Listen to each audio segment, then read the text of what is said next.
Hello and welcome to this edition of Diaspora Central Spotlight. With me today, ladies and gentlemen, here in the studio are two cast, or no, actually they not cast, the leadership of one of the biggest institution that I would say in the southern part of the United States of America, a historic one for that.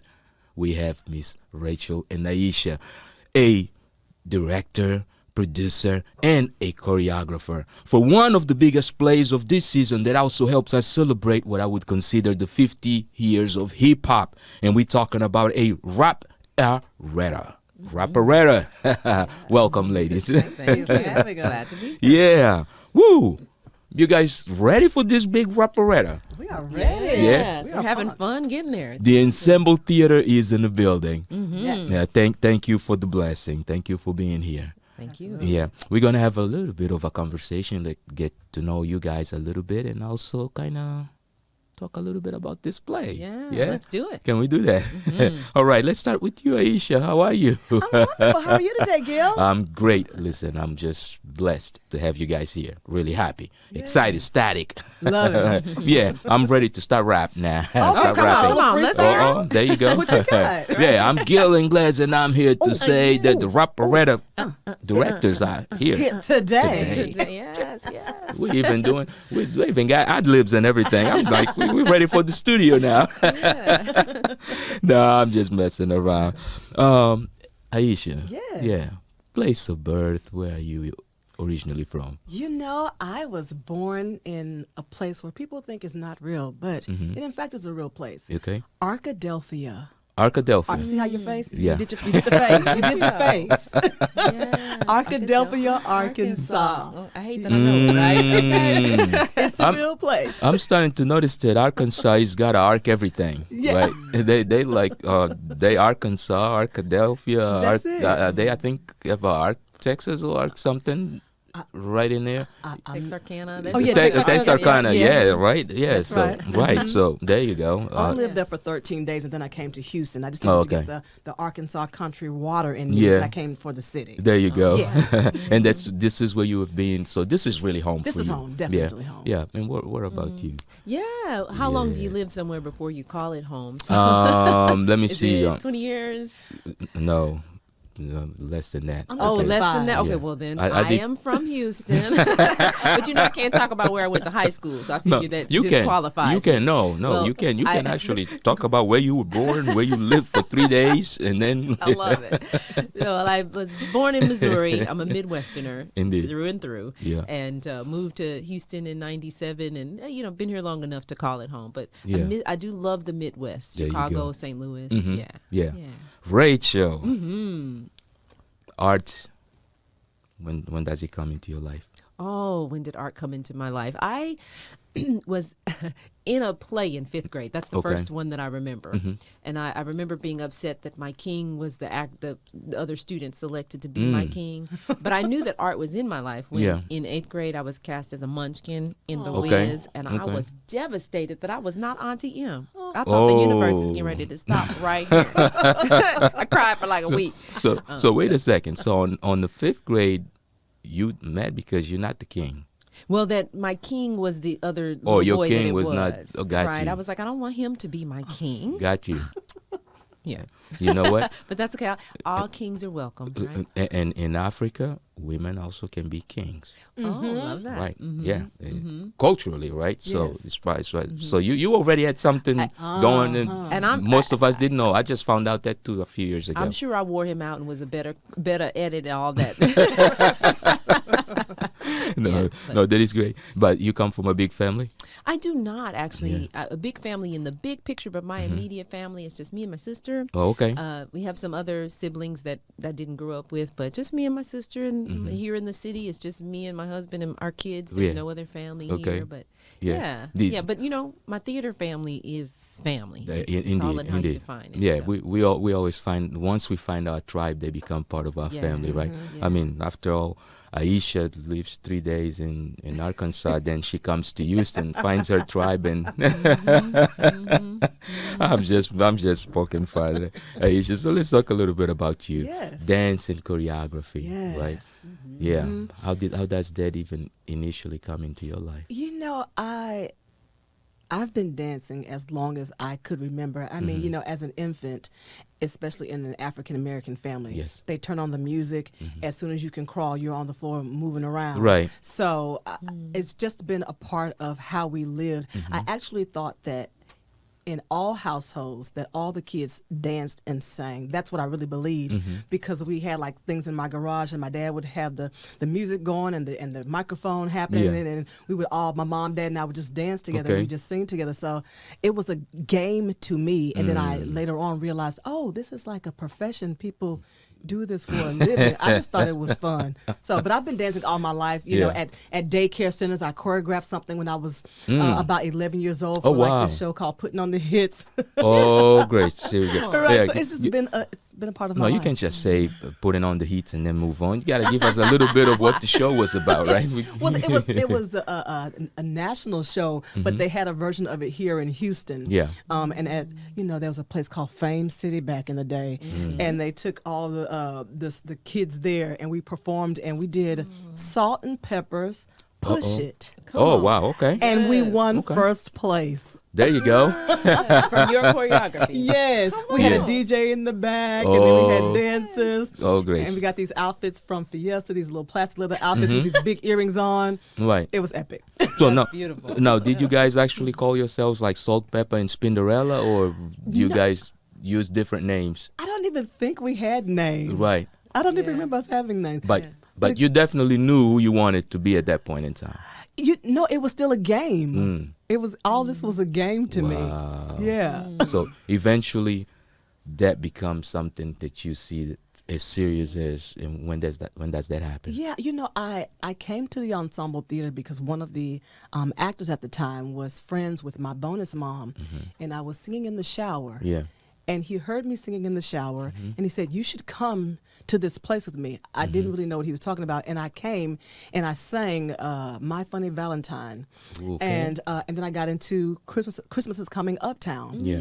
And so then I realized, oh, we're doing. What year was that? I think this was 1999, I believe. Yeah. Yeah. I think that was my first show. I AD'd that show with Kurt. Yes. Yes. Oh, wow. Funny, Look. I didn't even realize. Yes. So that was beautiful. my first understanding of what theater was and what dance was and the lights and sound, and it became home. Wow. Yeah. As Rachel said, it became my family. There you go. I've come and gone, but I'll always be a part of the ensemble theater. Indeed. So all this time you guys didn't know that this was the first, and you said it was your first? I moved here in 97, so that I assistant directed that show just out of situational need the show had. Yeah. And I didn't realize that was you. I do remember thinking fondly, ooh, these ladies are just so talented. Right. I remember thinking that and holding on to that for that show. But Wow. beautiful. It was Angela Rice and Tisha Dorn, and my goodness. Wow. Look at that. Look, we're discovering things on your show. Indeed. And that's the first. That's why Diaspora Central Spotlight is here. Is to ensure that we showcasing diaspora culture and talent. Look at that. A lot of now we need to add history to it. Right. Yeah. But let's go into our first break and kind of take a look at something pertaining maybe to the ensemble theater, and then when we come back, let's talk a little bit about this institution that is not only connecting people but actually making history. Yeah. All right. So we'll be right back. The E is for everyone, and everyone counts. The Ensemble Theater is located in the vibrant Midtown Houston community, where we serve all of Houston as we execute the mission to preserve the African American artistic expression, which enlightens, entertains, and enriches a diverse community. George Hawkins, our founder's vision in 1976, was to establish a safe space where Black artists could create and train from youth through adulthood. While all artists are welcomed, the Ensemble Theater seeks to improve the well-being of creatives who are often challenged to find opportunity, and of audiences who can see an authentic reflection of self in works highlighting the human condition through an African American lens. Our community wants safety for their full being as they express and receive in nurturing environments. We center stories that are central to the American journey, but are disproportionately underrepresented on American stages, directly connected to philanthropic fund distribution. Through 47 years of main stage productions, training programs, and alternative offerings such as readings, discussions, and films, we make space for our community to explore what matters to them. The heat is for everyone and everyone counts.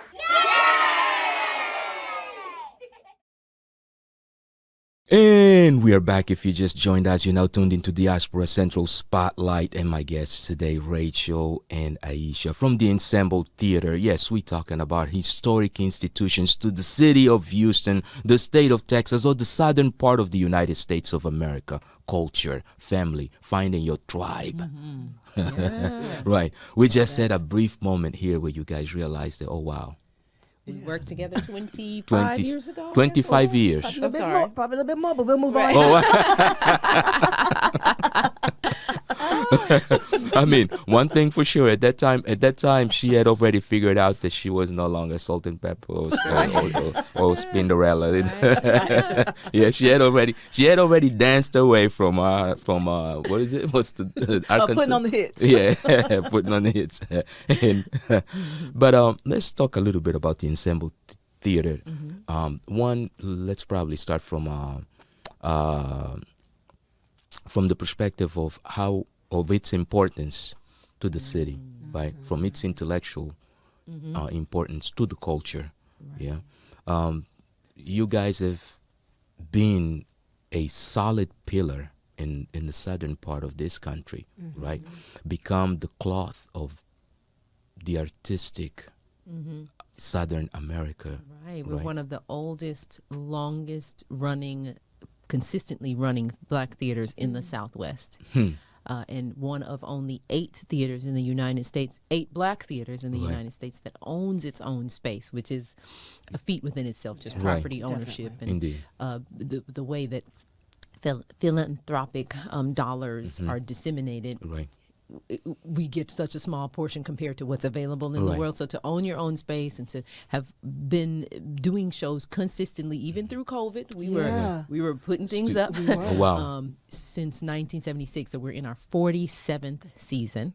Wow. We're approaching our 50th, and super excited about what that will bring. Planning to be here for another 50. Right. That's right. Yeah, I mean, and yeah, I may be here for the 50th, so I'm looking forward to it. Absolutely. Yeah. Okay. Excellent. Yeah, God willing, right? Aisha. Yeah. 25 years in this great institution.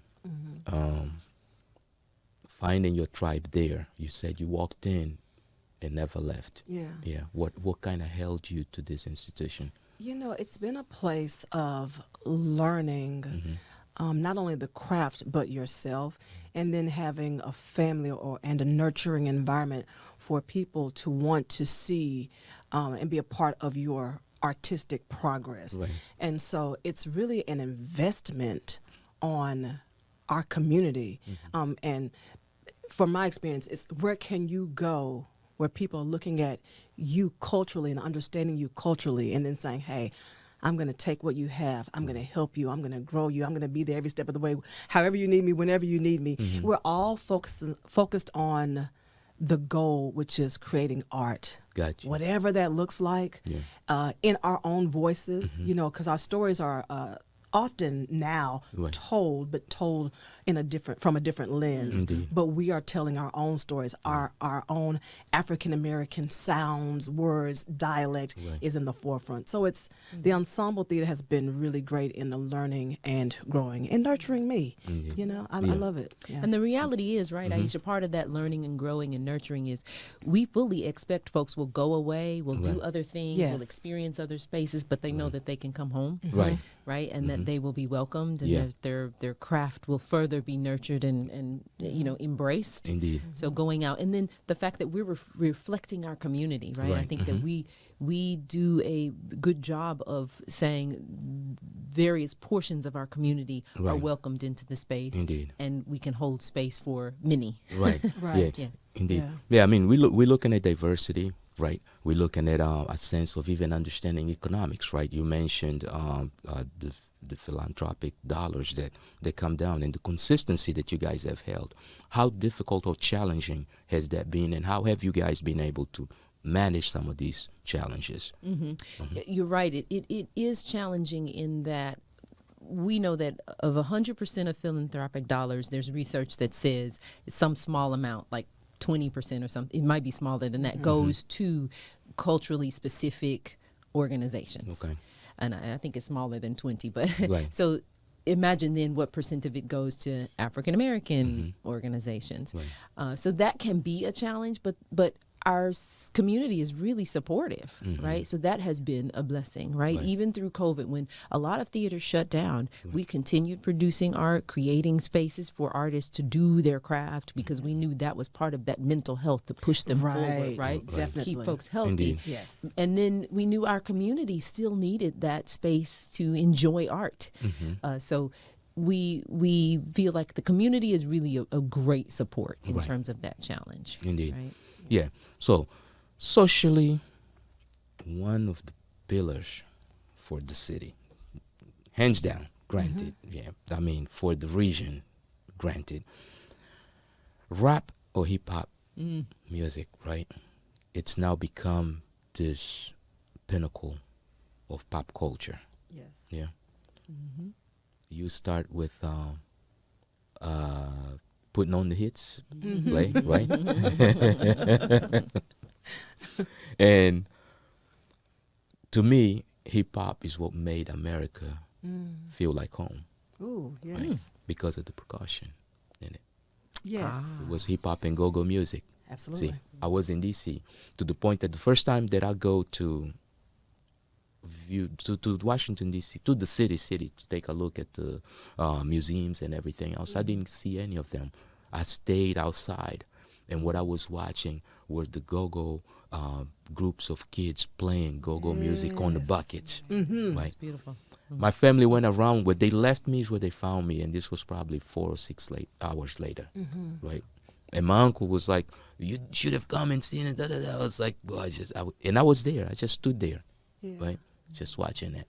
So, when you find that essence of us, right, that it's a big major part of us, somewhere you normally stay. Yes. Right? And looks like the ensemble theater has become that for many of us, right? It's become that for this region. How, in your opinion, what are some of the things that you guys expect or hope to achieve with Raparetta? Right? I have to piggyback off of what you just said, which I think is part of this production Beatbox. Right. What's innate for us and what we gravitate to via our DNA, you know, what's that feeling that made you stand and watch those go-go percussionists play for 4 to 6 hours, is what we bring to this piece. So it's about that, you know, that driving bass line. You know, when we hear rhythm, we naturally move, and the music tells us how to move. You know, sometimes we say it's not a science to it, but it is a science because it's how we were birthed. Right. You know, so you know when people are breakdancing and you know just bobbing to the beat, they're spinning on their heads. The music and the body is like this one beautiful symphony working together, and that's what you'll see. And then you have the rhythm of the rap, which is also very percussive. And I think that's so important because it is a part of us. And for those of us who grew up in the 70s, early 80s, it's just who we are. You know, we don't know anything different. You know, we are hip hop. You know, I was talking to a young woman. Look, young woman, she's 60, but and we were talking about this piece, and I was saying that our artists who are in it now, many of them weren't alive in the 80s and 90s. And their understanding of what it is to be in 1998, which is when the play is set, that they have had to work to find that. And she was like, well, why wouldn't it just be? And I said, because you're 60, right? And so she was saying, like, she was asking me as the director, how do you help them to understand how people move differently then? Indeed. She said, I don't know if I could explain that, because we just do. It just was around us. Right? Indeed. So that was interesting. But you mentioned diversity, and what we hope to achieve with this piece is what the ensemble is here for, is for community, and to open a space that we don't always hold at the ensemble, where we're saying this is for the group of folks who love hip hop, right? Because the ensemble's not doing hip hop pieces all the time, but if you love hip hop, we know this. You are a part of our community. We're all here together. Come in and experience this, right? We want this to be for you. So to open our doors a little bit wider is something that we hope to achieve with this piece, right? And at the same time, those folks who are 60, hip hop was in your world too, right? It was when you was 10. Come on, because it's what you know. And furthermore, all those people go to church. That same percussion is that same thing you're going to hear in hip hop. So, so everyone welcome would enjoy the show, I think. And the story is one that we all can identify with. There you go. And choices. And it's about building communities, right? So let's take another quick break, and maybe, hopefully, the Ensemble Theater can allow us to leak just a little clip of what this play looks like. We just want like 30 seconds, just a little tiny bit. Hopefully we get it, right? All right. All right, we'll be right back.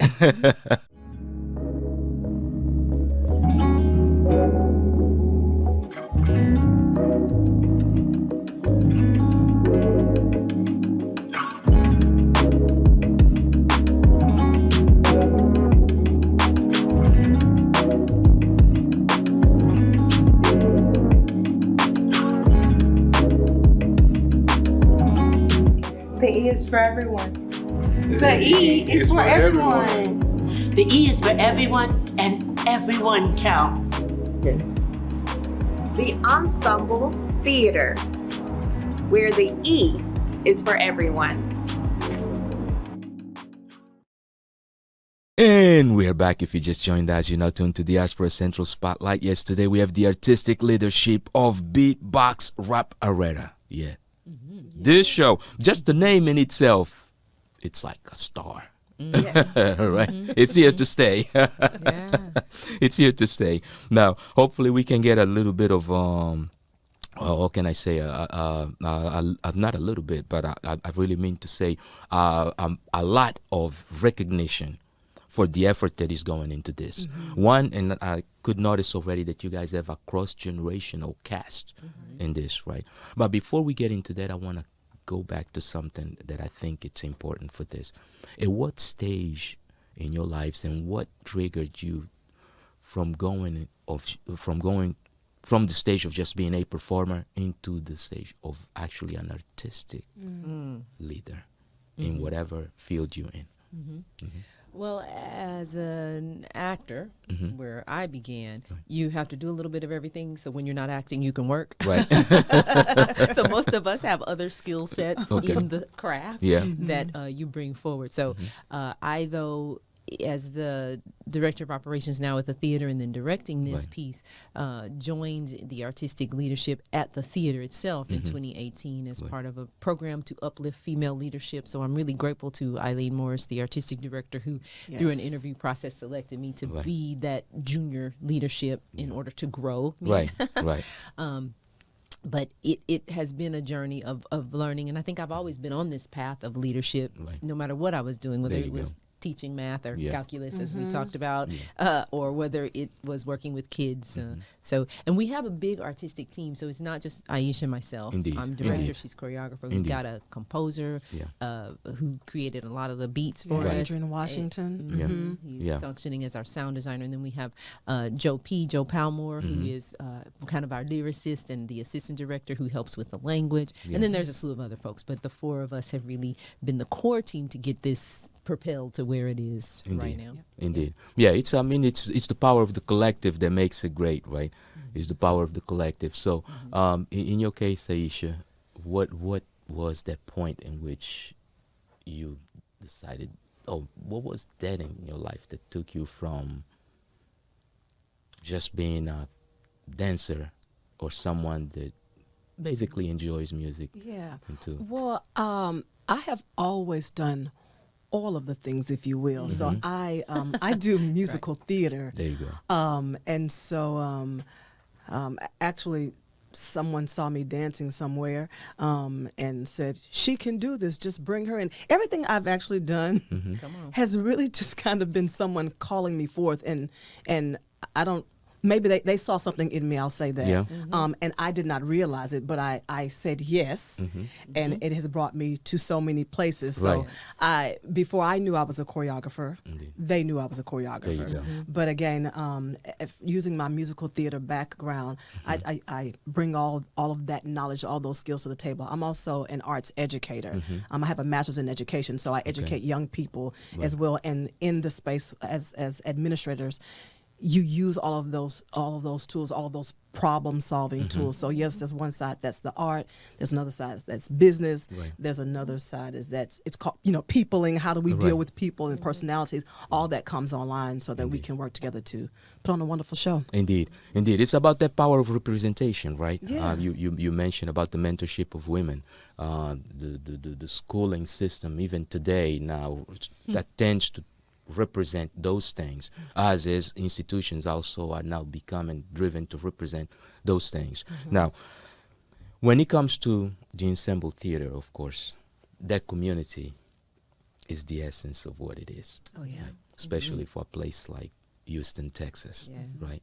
For the South, for the country. Yes. And hopefully our hope is to take this globally. Right, because it's about owning the narrative, being able to tell our stories. Definitely. Right, because previously those stories were being told, as you mentioned before, through a lens of someone else. Right, today we're able to tell through our lens. All right, so what would you like to say to other communities, and not just in the U.S. but actually abroad or globally, about Beatbox, Raparetta, and the ensemble theater? Yeah. What things could you say? I love that in the first 2 or 3 lines of this play, the character references ancestry, and that this piece, the hip hop culture, the ensemble, we're standing on the shoulders of, and so I'm not necessarily saying people abroad, but I'm saying that we're all connected. Indeed. Right? It is a woven tapestry that makes what's happening abroad important to what's happening right here. Right. So part of my value system is about justice, and justice. If anyone is experiencing injustice, then therefore we're not in a space of justice. Indeed. And so for me, this piece speaks a lot to that in terms of what these 2 young men have experienced that got them to where they are, and that we, again, really, it's just we're all connected. So their problems are our problems. Abroad is right here. We're all on this landmass. So embracing each other and being open to the story. Because it's your story, our story. Right. Indeed. Makes me think about we are here, you see us. Now the next level is to hear us. And not only understand, but understand and embrace us. And I mean, in that is something that is, in the story itself, but it's part of the world that we live in. Like she said, we're a community. Abroad here, I mean, we all influence African American people, hip hop. It influences the world. Right. So I think embracing is really important. Yeah, embracing. We're here to stay. There you go. Yes, and keep on going up, because that's exactly what it needs to happen. So before we kind of close this program, there's something that is very important, and I'm glad that I have you as an educator actually in the building, because a lot of times educational institutions don't get the props that they should get. So I would like you guys to give a shout out to some of the schools that you think that played a major influence in your upbringing or in your coming up. I must give a shout out to Willow Ridge High School. Yes, that is my former high school, and we are still doing wonderful things. I come from the Willow Ridge Mighty Eagle Marching Band under the direction of Mr. Ronald Thornton, rest his soul. But that community is still thriving, and we are doing things in the world, literally in the world, to continue his legacy. Indeed. Yes. Beautiful. Yeah. Yeah, and I am currently an adjunct. I've taught at the college level for many years, Right. But I would be wrong if I didn't acknowledge Texas Southern University. Okay, and TSU. you know what? They might not like it so much, but I'm gonna have to give some PV, a shout. Okay. Fairview A&M University, having taught there for many years in the theater program as well. Yeah. But I appreciate both those university settings. I'm a long way from home for high school, so nobody will even probably know know that school. But I appreciate those universities and what they're doing to train students and to share their community. Right. For us to share a community together, because that's really what it is. Yes. Right. And part of the reason why we also do that is to ensure that, for instance, for HBCUs, right, we understand that many people come from all places outside of the world, and they normally tend to go to schools that they know about, and they know very little about HBCUs. Right. So us propagating HBCUs great. becomes important to what we should consider our legacy. Definitely. Right? I would even say travel overseas. I taught at Walter Sisulu University in South Africa. Okay. And so, of course, you are inundated with your people all day long. Indeed. And, the culture is beautiful. So even HBCUs, yes, do that. Right. And then travel abroad. See what's out there for There you. you go. Yeah. It's about not just bringing them in. It's also about you going out. and Yes, experiencing. absolutely. Yeah, experiencing life. Yes. Yeah. Okay. Any shout outs or anything else that you guys would like to do? Yeah. Well, I think you hit it already. Yeah, The shouting out the Ensemble Theater. We're so grateful for the institution. Yes. Always. The leadership there. Donald Mason is our new managing director, and Eileen J. Morris is the artistic director, and she is they're both doing great work at just holding space, creating space for artists like us to be able to do the thing that we do. There we go. Yeah. All right. Well, I do also want to shout out to Tommy Shepard and Dan Wolf, Yes! who wrote this piece, right? And for releasing it to us, because they have been a part of its journey, and were so gracious when I reached out many years ago to say, I want to do this. Okay. And then years later to say, I want to do this. And so they have released it to the ensemble and to me to do. And I come on, y'all. Okay. Come on. They're coming. So There you we're go. excited. Yeah. And speaking of those who are coming, I need all of the hip hop heads, all of our community to come and support it, so that when we say, where is the work about us and for us? Well, it's here. So come on and see. And you are welcome. Yes, Indeed. come on, bring your friends, bring your family. We might come need you to on. hit that mic too, so come with some stuff. There you go. Right. Little freestyle. Never know. Yeah. Let me get myself too ready just in case. Come on, since I'll be there, I gotta be ready. Never know. That finger may just point in my direction. Right. That's right. Yeah. Now, of course, you guys have merchandise, and aside from that, there's also a museum also that is being put together, right, to celebrate the 50 years of hip hop. Yeah. Give us a little brief.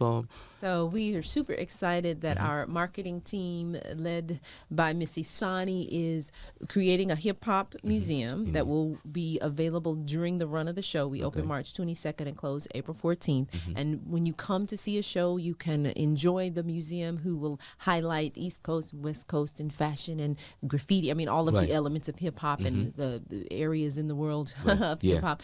And part of that journey, along with the museum, is a hip hop experiences. So Fab Fridays, we calling them. So come on out on a Fab Friday. Fab Friday. The show,